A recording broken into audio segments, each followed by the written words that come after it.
mirip dua helaian yang berpilin. Pernah penasaran apa organisme hidup terbesar di dunia? Para ilmuwan juga sudah lama penasaran sebab mereka baru menemukannya di tahun 2000. Organisme itu adalah jamur yang hidup sekitar 1 meter di bawah tanah, tapi diperkirakan membentang sejauh 9 km persegi. Berlokasi di Hutan Nasional Malheur di Blue Mountains, Oregon Timur, jamur ini diberi nama jamur madu.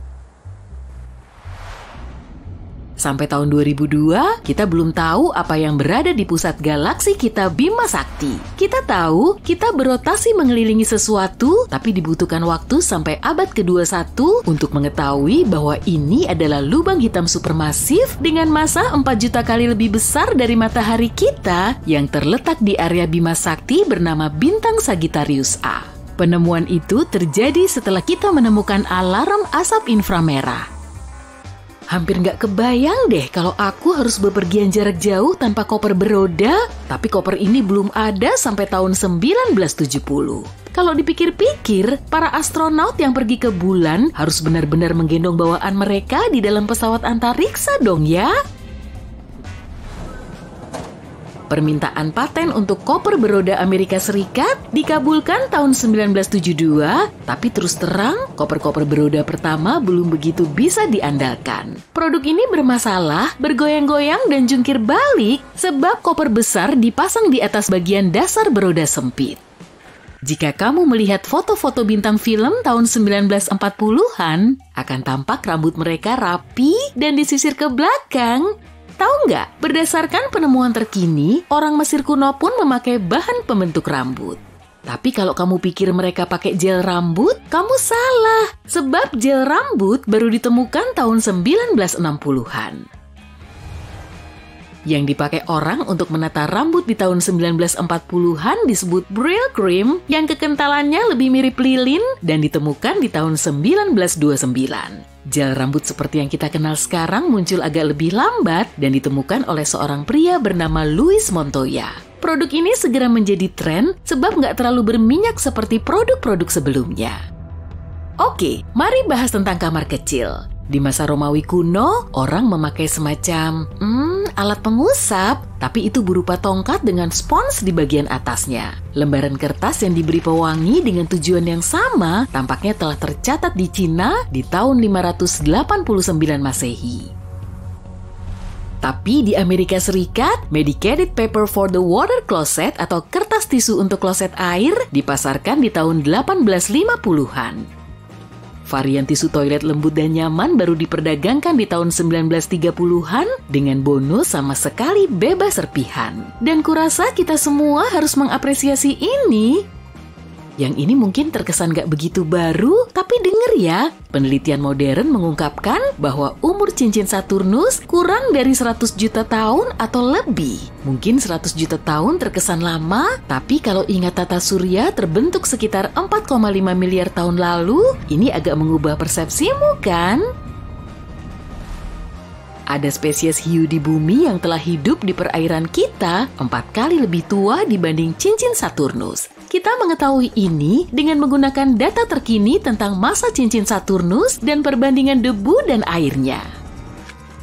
Dengan makin banyaknya kita beralih ke e-commerce hari ini, sulit memandang supermarket tradisional sebagai penemuan revolusioner. Kita juga belum memiliki supermarket selama yang kamu kira.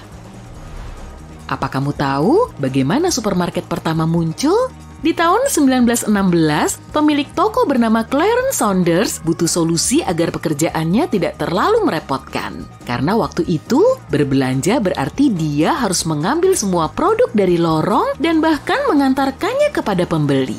Maka dia berpikir tentang tata letak toko baru dengan tempat masuk pintu putar. Orang bisa melihat-lihat toko dalam satu arah dan dia juga memastikan mereka melewati semua produk yang tersedia. Pembeli bisa memilih barang sendiri dan harus membawa pulang belanjaan mereka. Pemilik toko itu bisa menurunkan harga dengan efisiensi yang meningkat karena bisnisnya butuh lebih sedikit orang. Apa kamu tahu kalau di Amerika Serikat masih ada negara bagian di mana memakai sabuk pengaman gak diwajibkan? Secara historis, memakai sabuk pengaman bersifat sukarela, tapi masyarakat tetaplah masyarakat, dan keselamatan harus ditegakkan. New York adalah negara bagian pertama yang mengesahkan undang-undang yang mengharuskan pemakaian sabuk pengaman saat berkendara, tapi baru sejak tanggal 1 Desember 1984. Tetap saja, sampai saat ini di New Hampshire belum ada undang-undang tentang hal ini. Alat pembuka kaleng modern dengan roda berputar pertama kali diperkenalkan ke pasar tahun 1870. Mungkin itu nggak luar biasa, tapi kayaknya aneh mengingat saat itu makanan kaleng sudah tersedia selama beberapa dekade. Sebelum penemuan ini, kita biasanya membolongi bagian atas kaleng di dekat tepi luar dengan tatah dan palu. Kamu jadi bisa dapat makanan sekaligus olahraga. Apa kamu tahu bahwa standar waktu baru disahkan secara hukum di tahun 1880? Sistem yang sekarang kita pakai, GMT atau Greenwich Mean Time, bahkan lebih lambat menjadi praktik umum di kebanyakan negara, yaitu sekitar akhir tahun 1920-an. Kita biasa memperkirakan jam dengan melihat posisi matahari di langit. Lalu, kita berevolusi dengan menggunakan jam, tapi jam juga masih tergantung pada posisi matahari di kota atau desa tertentu. Itu berarti, waktu bisa agak berbeda antara dua masyarakat yang bertetangga. Dan bagi kita ini bukan masalah besar sampai ditemukannya kereta api. Ketika mulai bepergian lebih cepat dan menempuh jarak yang lebih jauh, kita harus menemukan cara untuk tahu kapan sebuah kereta akan berangkat dan sampai di tempat tujuan tertentu. Ini bisa membantu semua musafir di berbagai lokasi dan memang ini masalah waktu.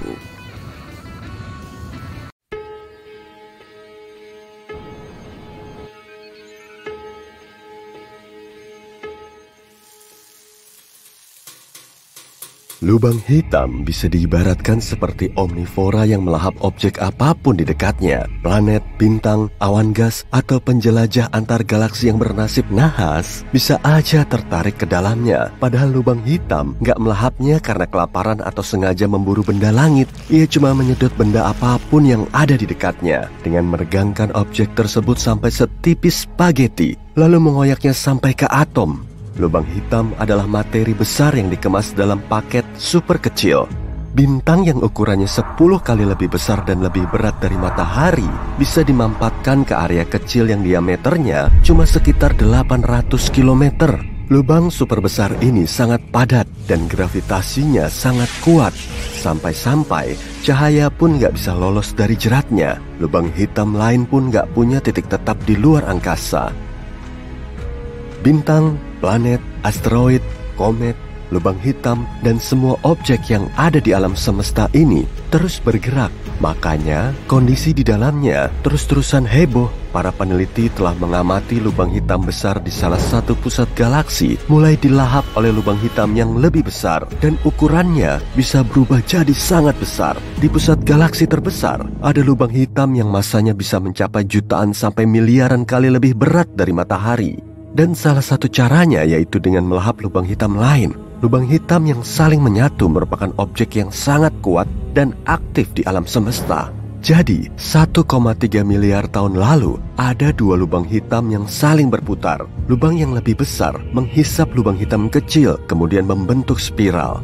Perlahan tapi pasti, orbitnya kian rusak dan dua lubang hitam ini terus mendekat. Setelah posisi keduanya sangat mepet, piringan debu dan gas di sekelilingnya saling bercampur, lalu menghasilkan pusaran yang menjulang tinggi. Ukurannya panjang dan menjulang di atas pusat piringan. Akhirnya, kedua lubang hitam ini menyatu menjadi lubang hitam supermasif yang sangat besar. Saat prosesnya berlangsung, keduanya menghasilkan gelombang gravitasi yang bisa memberi kita banyak informasi. Tapi kita masih belum tahu posisi persisnya. Jadi, ilmuwan perlu sinyal elektromagnetik yang akan mendeteksi lokasinya, misalnya dengan gelombang radio, sinar X, atau berkas cahaya. Meski nggak bisa melihat lubang hitam, kita bisa mendeteksi dampaknya pada benda langit yang mengelilinginya. Saat lubang hitam melewati awan materi, gravitasi kuatnya akan menarik materi ini. Begitupun dengan bintang dan planet. Materi yang tersedot akan berakselerasi sehingga geraknya menjadi super ngebut dan terus memanas. Lalu, lubang hitam mulai memancarkan sinar X yang tersebar ke sekitarnya. Energi sinar X akan mempengaruhi lingkungannya dan bisa memicu pertumbuhan bintang baru. Kemudian, boom! Bintang saling bertabrakan dan menghasilkan ledakan energi dahsyat. Ini menjadi salah satu ledakan paling dahsyat setelah Big Bang. Selama sepersekian detik, tabrakan ini memancarkan ledakan energi yang jumlahnya lebih banyak dari total seluruh bintang yang terlihat di alam semesta. Lubang hitam memang bisa membesar, tapi nggak selalu begitu skenarionya. Bobot lubang hitam bintang bisa seberat matahari, meskipun ukurannya sangat kecil. Salah satunya telah ditemukan oleh para saintis pada tahun 2009, sejauh 10.000 tahun cahaya dari kita, dan diameternya cuma 19,3 km. Meski dikenal dengan sifat destruktifnya, lubang hitam hanyalah sumber gaya gravitasi biasa, mirip bintang. Artinya, benda langit lain bisa aja mengelilinginya, asalkan gerakannya cukup ngebut. Semisal ada lubang hitam yang masanya seberat matahari, maka kecepatan benda langit lain harus setara dengan laju yang diperlukan untuk mengelilingi matahari. Itu pun kalau jaraknya sama. Menurut teorinya sih begitu, tapi kenyataannya planet nggak benar-benar mengorbit lubang hitam. Lubang hitam yang masanya hampir seberat matahari kebanyakan berasal dari serpihan bintang raksasa yang kehabisan bahan bakar nuklir lalu meledak dan menghasilkan lubang hitam.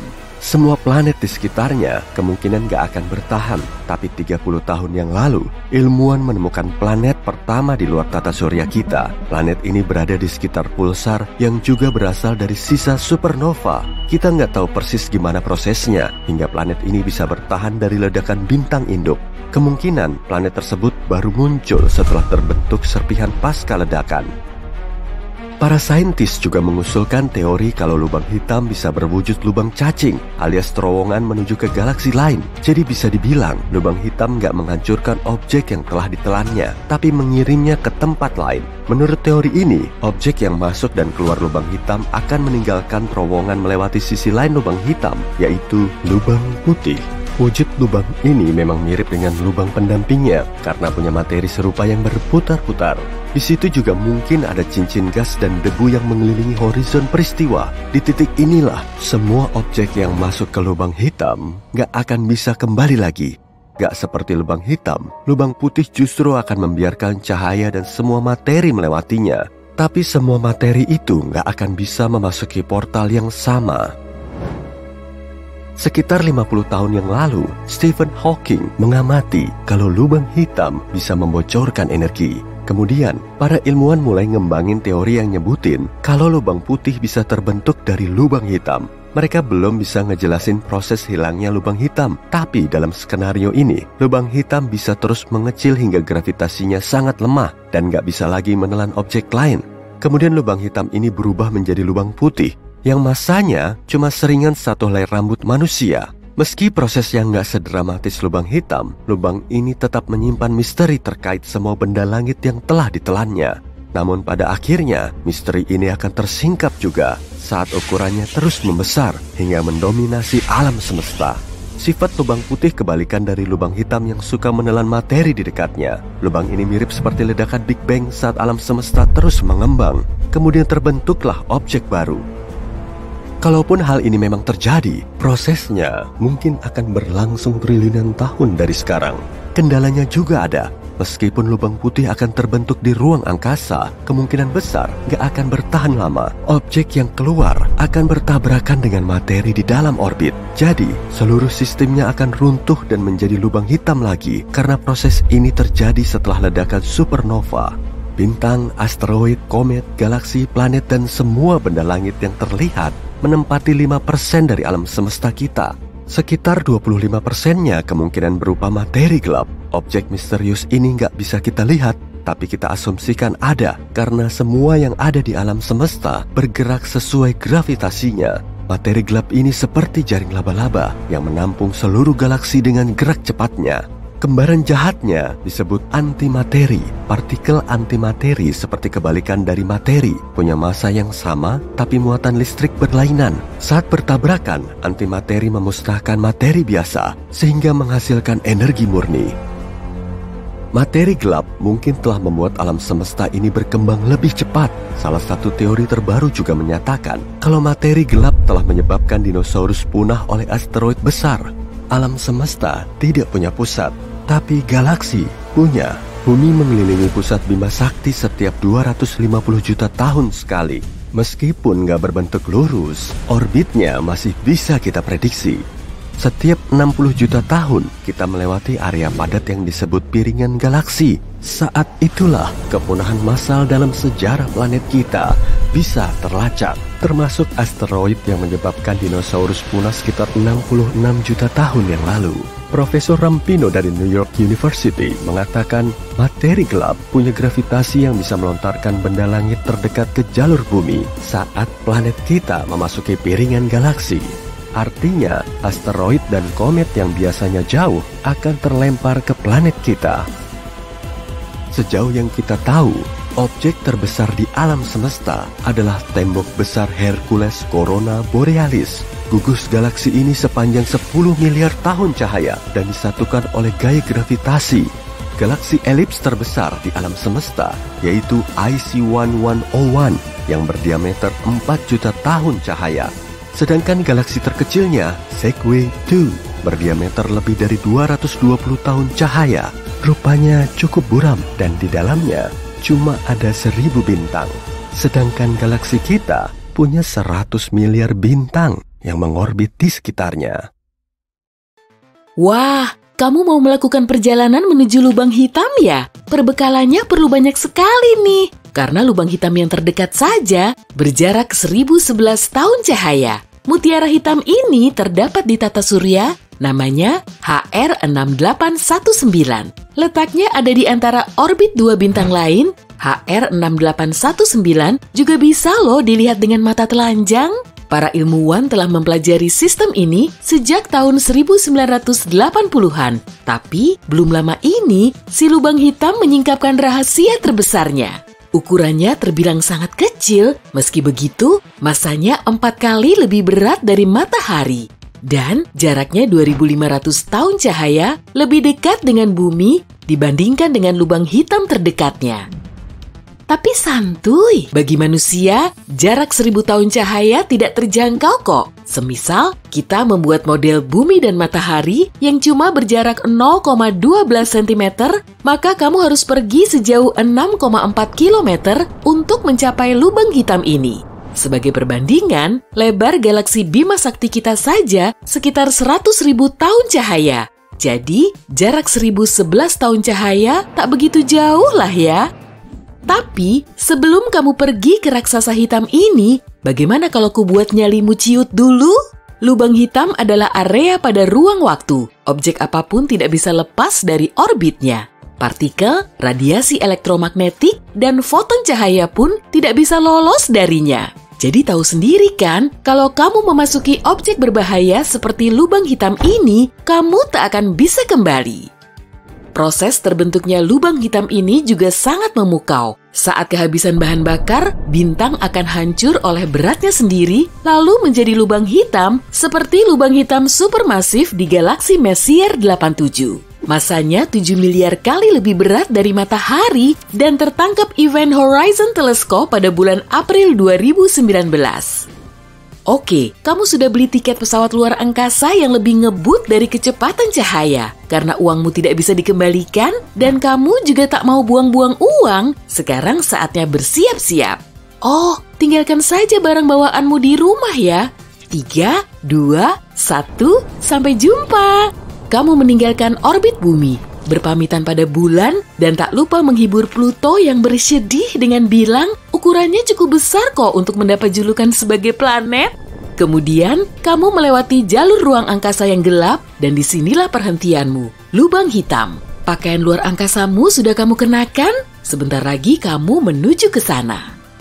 Objek pertama yang kamu lihat adalah horizon peristiwa. Medan gravitasi lubang hitam membelokkan cahaya di sekitar tepinya, jadi horizon peristiwa ini terlihat seperti croissant. Kalau sudah sampai di horizon peristiwa, kamu tidak akan bisa kembali. Kemungkinan terlihat juga kekacauan di cincin ini. Cahayanya bergerak ke berbagai arah karena kamu mendapat efek cermin. Tapi kita masih belum tahu isi lubang hitam ini. Kirim drone saja. Medan gravitasi lubang hitam seketika menyedot dronemu. Begitu memasuki horizon peristiwa, bentuk drone mulai berubah, memanjang seperti jalinan spaghetti. Semakin mendekati pusatnya, semakin panjang ukurannya. Geraknya juga terlihat melambat dan perlahan mendekati pusat lubang hitam.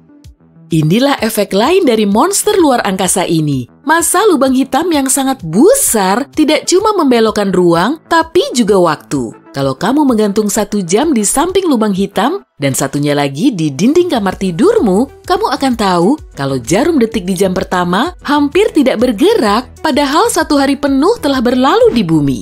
Dan semakin masif lubang hitamnya, akan semakin kuat efek perlambatan waktunya. Secara teori, kalau kamu punya pesawat luar angkasa yang bisa menahan gravitasi lubang hitam, kamu bisa terbang ke sana dan menunggu beberapa detik. Selama kamu menunggu, temanmu di bumi sudah melewati masa seumur hidupnya. Lampu di atas dronemu menyala merah. Perubahan warna ini juga terjadi karena alasan yang sama. Jam yang ada jauh di dalam area gravitasi lubang hitam berdetak lebih lambat kalau diamati dari luar.